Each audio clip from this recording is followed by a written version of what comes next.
नमस्कार दोस्तों, कैसे हैं आप सब। उम्मीद करता हूं अच्छे ही होंगे। आज मैं आपको एक और लाइफ चेंजिंग मोरल स्टोरी बताने जा रहा हूं। महात्मा बुद्ध की ये मोरल स्टोरी आज आपको जीवन की एक अनमोल सीख देगी। इस कहानी के माध्यम से आप यह जान पाओगे कि अधूरा ज्ञान व्यक्ति के लिए कितना खतरनाक हो सकता है। ज़्यादा टाइम न खराब करते हुए चलिए शुरू करते हैं। एक समय की बात है, गौतम बुद्ध के आश्रम में हजारों शिष्य अध्ययन करने आते थे।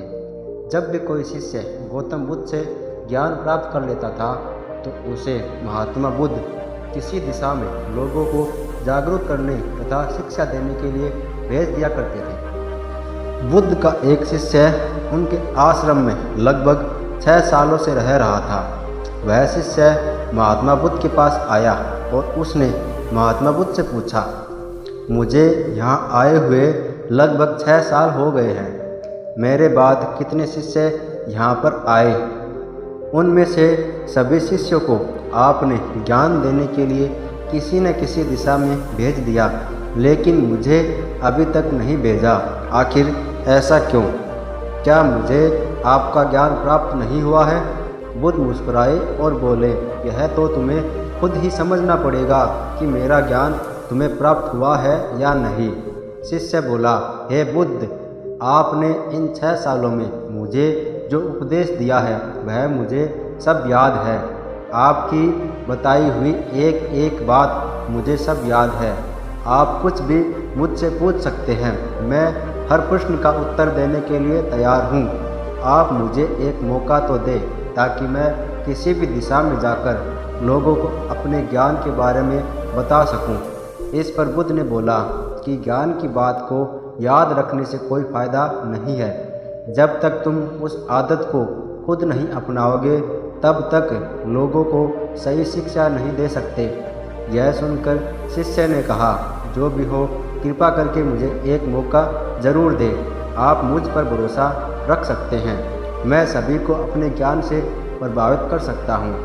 मैं लोगों को ऐसी बात बता सकता हूँ जिससे लोगों के जीवन में शांति आ जाएगी और वह अपना शांतिपूर्ण जीवन जी पाएंगे। तो फिर बुद्ध ने कहा, अभी तुम तैयार नहीं हो। जब तुम उसके लिए तैयार हो जाओगे तो फिर मैं तुम्हें खुद ही किसी न किसी दिशा में जाने के लिए बोल दूंगा। शिष्य ने कहा, क्या आपने मुझे इन 6 वर्षों में इतना भी ज्ञान नहीं दिया है कि मैं किसी को प्रभावित ना कर पाऊँ? बुद्ध ने कहा, ठीक है, तुम पूर्व दिशा में चले जाओ। वहाँ एक गांव मिलेगा।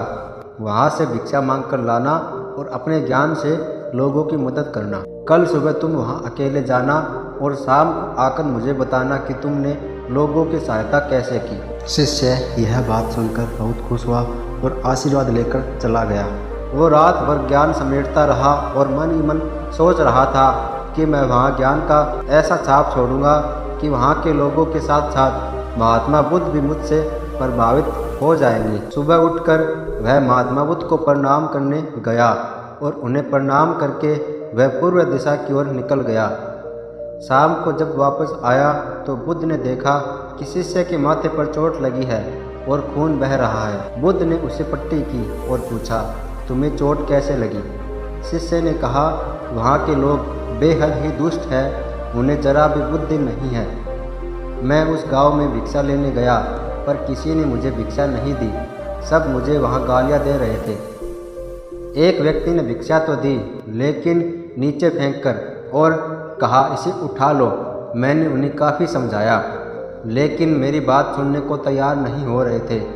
उन्होंने मेरे साथ हाथापाई भी की जिससे मुझे चोट लग गई।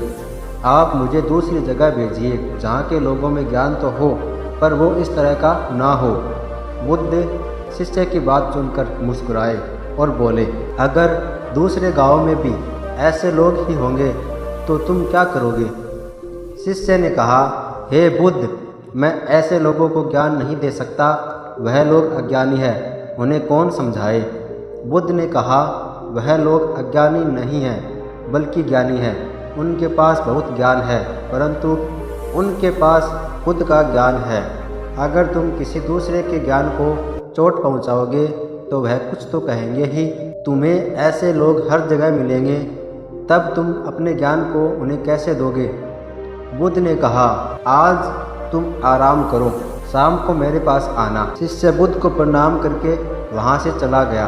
अगली शाम जब वह बुद्ध के पास वापस आया तब वहाँ बुद्ध के एक और शिष्य मौजूद थे। उनके हाथ पर चोट लगी हुई थी। बुद्ध ने शिष्य के हाथ पर चोट देखकर उस पर पट्टी की और उससे पूछा, तुम्हें यह चोट कैसे लगी? शिष्य ने कहा, आपने पूर्व की ओर एक गांव में मुझे जाने के लिए कहा था, तो वहीं मुझे चोट लगी। बुद्ध ने कहा, वहाँ पर तुम्हारे साथ क्या क्या हुआ, मुझे बताओ। शिष्य ने कहा, वहाँ पर मैंने सबसे भिक्षा मांगी, लेकिन किसी ने भिक्षा नहीं दी। एक व्यक्ति जिसने भिक्षा दी तो मुझे ज़मीन पर फेंक कर दी थी और कहा, उसे उठा लो। तो मैंने उसे उठाकर अपने झोले में रख लिया और मैंने उसे सफल होने का आशीर्वाद दिया। तब उस व्यक्ति ने मुझसे कहा, आप बड़े अजीब लगते हो, मैं आपका अपमान कर रहा हूँ और आप मुझे आशीर्वाद दे रहे हो। तो मैंने उनसे कहा कि आप दानी हो, आपने मुझे दान दिया है, इसलिए मैं आपको आशीर्वाद दे रहा हूँ। फिर मैं वहाँ से आगे गया तो कुछ लोगों ने मुझे वहाँ से वापस जाने के लिए कहा। उन्होंने मुझे कुछ अपशब्द भी कहे और मुझ पर पत्थर भी फेंके, जिससे मुझे चोट लग गई। और जब मैं वापस आ रहा था तब रास्ते में मैंने एक माँ को रोते हुए देखा। वह अपने बीमार बच्चे को लेकर चिंतित थी। तो मैं तुरंत जंगल में जाकर उसके लिए जड़ी बूटी लाया, लेकिन वहाँ के कुछ लोग जड़ी बूटी देने नहीं दे रहे थे। फिर मैंने उनसे विनती की कि वह मुझे उस बच्चे का इलाज करने दे। उसके बाद वह जैसा कहेंगे मैं ठीक वैसा ही करूँगा। फिर जिस व्यक्ति ने मुझे भिक्षा दी थी उसने गांव वालों को समझाया। तब उन्होंने मुझे उस बच्चे को जड़ी बूटी लगाने दी। उसके कुछ देर बाद बच्चा ठीक हो गया। फिर गांव के जिन लोगों ने मुझसे अभद्र व्यवहार किए थे उन्होंने मुझसे माफ़ी मांगी और धन्यवाद कहा। फिर मैं वहाँ से वापस आ गया। हे बुद्ध, मेरी आपसे विनती है, उस गांव के लोग बहुत भोले हैं, क्या मैं रोज़ उसी गांव में जाकर भिक्षा मांग सकता हूँ? यह बातें पहला शिष्य खड़ा होकर बड़े ध्यान से सुन रहा था। उसने यह सुनते ही बुद्ध के चरणों में गिरकर कहा, हे बुद्ध, मैं समझ गया हूँ कि अभी मैं उस लायक नहीं हुआ हूँ कि मैं दूसरे को ज्ञान दे सकूँ। बुद्ध ने कहा, हमें बाहर से वैसे ही लोग दिखाई देते हैं जैसे हम अंदर से होते हैं।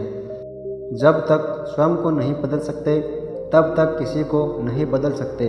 खुद में बदलाव लाना बेहद ज़रूरी है। अपने आप में बदलाव लाकर ही इस दुनिया को आप जीत सकते हो।